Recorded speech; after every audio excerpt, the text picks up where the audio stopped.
మనం ఎక్కడి నుంచి వచ్చామో తెలిస్తేనే ఎక్కడికి వెళ్ళాలో ఒక స్పష్టత వస్తుంది. చరిత్ర అంటే గడిచిపోయిన కాలం కాదు, మనం మర్చిపోయిన మన మూలం. నేలని నమ్ముకున్న వాడికి ఆకాశం కూడా ఒక హద్దు కాదని నిరూపించిన గడ్డ మనది. రాజులు గుర్రాల మీద యుద్ధం చేయడం విన్నాం, కానీ సముద్రాల మీద సామ్రాజ్యాలు కట్టడం మన శాతవాహనులకే చెల్లింది. అప్పట్లో రోమ్ నగరానికి మన తెలుగు నేల మీద నేసిన వస్త్రాలే అలంకారం, మనం పండించిన మిరియాలే వాళ్ళకు ఎంతో రుచి. ప్రపంచం ఇంకా అంకెల గురించి ఆలోచిస్తున్నప్పుడే మనం అగ్రరాజ్యాలతో వ్యాపారం చేసిన ఘనపాఠీలం. వాళ్ళ కరెన్సీ మీద మన ముద్ర ఉందంటే ఆ రోజుల్లో మన ప్రభావం ఎంతో ఒక్కసారి ఆలోచించండి.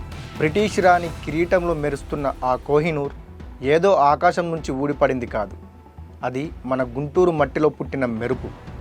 కాకతీయుల కంటి పాపగా వెలిగిన ఆ వజ్రాన్ని దొంగలించి తీసుకెళ్ళి దాచుకొని వాళ్ళు గొప్పలు చెప్పుకుంటున్నారు.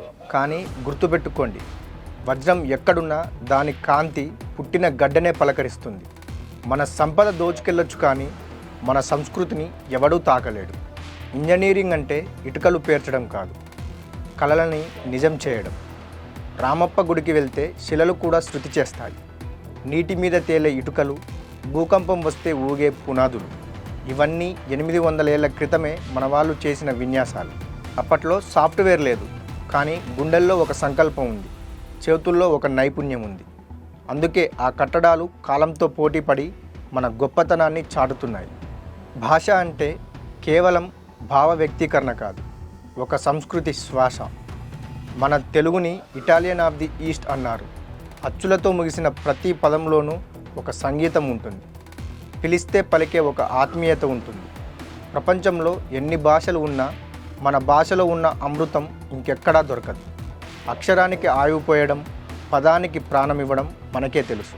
చరిత్ర అంటే కేవలం రాజులు కాదు, పేరు తెలియని వేల మంది కళాకారులు. ఒక్క శిల్పం కోసం ఒక తరం తపస్సు చేసిన జాతి మనది.